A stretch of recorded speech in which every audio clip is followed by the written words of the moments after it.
You're given an equation that looks like this. It's got the x squared and the y squared, and one of them is positive and one of them is negative. Then you know this is a hyperbola. Okay, and we're going to want to put this in its standard form. This is general form, and so we basically want it to look like one of these, where we either have the y squared first or the x squared first with the minus next. Okay. So when we look at this equation right here, we see we have that the x squared value has the negative in front of it. So we're going to complete the square for this so we can put that in the form we need it. So you've been doing that for the ellipses and circles. So this process should be pretty familiar by now. You just have to be careful with that negative. So the first thing I would do is then group the y squared. So I start with the one that's positive first. So I'm going to rewrite this as 4y squared minus 24y. Okay, we'll leave a blank because we would add something to that, right? We've got to common factor out the 4's first, whatever is in front of the y squared. Okay, so then let's put the x squared terms, and I put a plus here, but you can put minus, and then negative 9x squared plus 36x. And remember, we're going to move this negative 144, or the minus 144, over to the other side. So that's going to equal a positive 144 over here. Okay, so now we're going to common factor out the numbers in front of the squared terms, and then we'll work on completing the square. So we can common factor out a 4 over here, and that is going to leave you with y squared minus 6y. I'm going to say plus blank because we need to add something over here to complete the square. And then minus, I'm going to common factor out the negative 9. So you need to take the negative out of both of these. So that's going to give me an x squared, and basically negative 9 times what gives me a positive 36? Well, that would be a negative 4x. I'm going to say plus blank because I'm going to add something else on over here,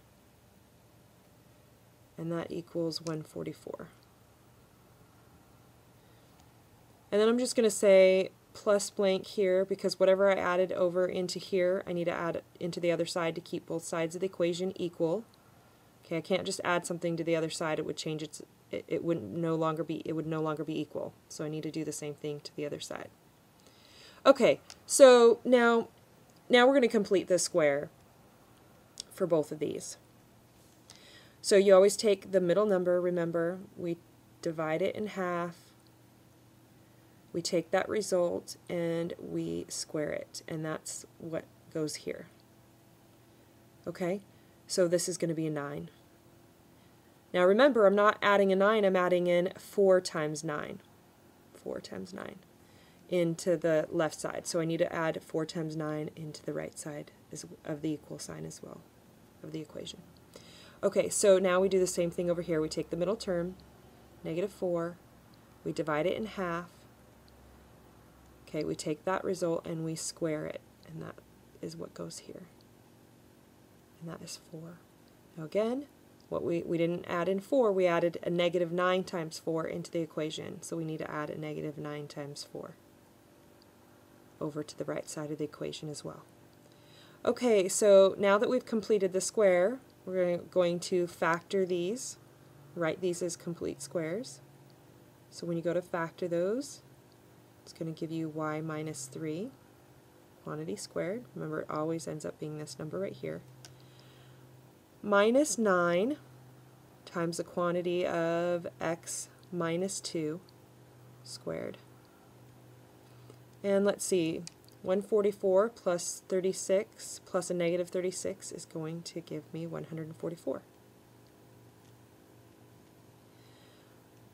Now, we need to get rid of this 144 over here, but we want it to be a 1, so we're going to need to divide by 144.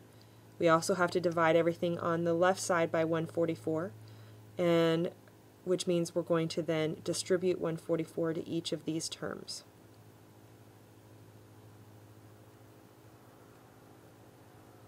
Okay, so now it's a matter of simplifying.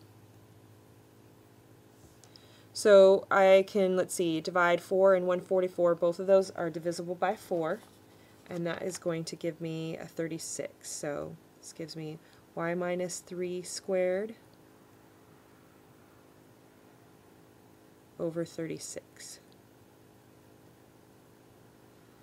Minus, and then let's see, 144, if I divide that by 9, I get 16. So I can simplify this to the quantity x minus 2 squared over 16 equals 1.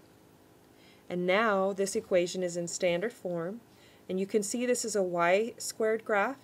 So this graph is going to be opening up.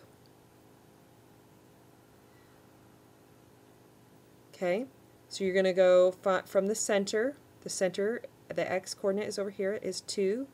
The y coordinate is 3. That's the center.